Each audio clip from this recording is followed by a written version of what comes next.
Hi everyone, it's Simon Keeling here at weatherweb.net, and this is your look ahead video on Friday the 11th of September. Thanks again for watching. Quick bit of weather school for you first of all today. You know that we've got rain coming into the west and south of Ireland. This is the stuff that's going to be moving its way northeastwards during the course of tonight, bringing some outbreaks of rain to most parts of England, Wales, Ireland and southern Scotland by the end of the night, then tracking north through Scotland during Saturday. But what I wanted to show you is how this shows up on the skew-T diagrams.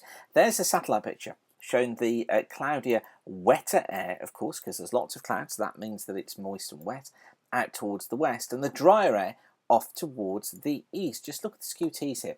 This is the skew-T for Cambridge, and what this one shows us is dry air, look, with the red line showing us the normal thermometer, the normal temperature, the dry bulb as we call it, off towards the right, and then the blue is the dew point depression off towards the left. So this is a dry air where the two are far apart. Now compare that with the skew-T for Dublin, and you notice how the two are much closer together. Look, this is a wet looking skew-T, so you can see the difference there between Dublin, which is in that wetter air because of the front of the rain off towards the west, and Cambridge, which is in the much drier air off towards the east. So quite a difference between those two, and it demonstrates well how a frontal system appears and how wetter air appears on the skew-T diagrams. And then of course what you can do is do fullcast skew-Ts and then get an idea of how deep the cloud actually is and whether it will produce rain. Now,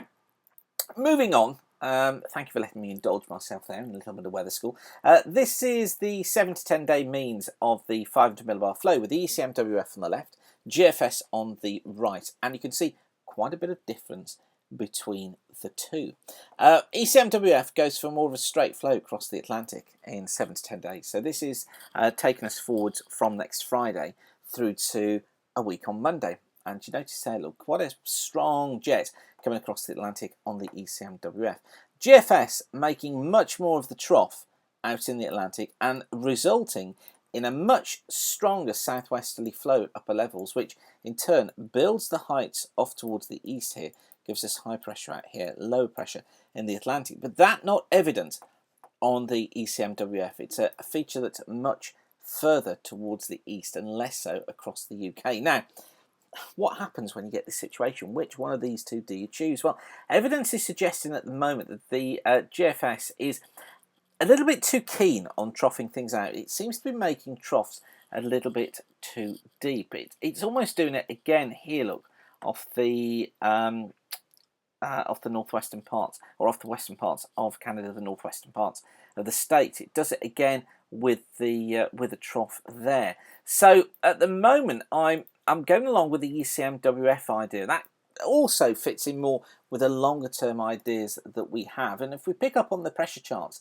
this is the ECMWF for Monday, low pressure, complex area of low pressure out in the west. And if we just go on in 24-hour steps, you can see how that develops. Look, as we go through the week, there's Wednesday, Thursday, Friday, still got low pressure dominating. So this overall idea of low pressure dominating, here's our high up towards the north and the east. And in fact, it keeps that idea in play of the area of low pressure right the way through until Monday the 21st. Notice what it does do is it does build pressure across Europe, but it keeps things as low pressure across the UK with more of a west to southwesterly flow caused by that jet, and keep things generally more unsettled, although ECMWF wants to make much more of that high.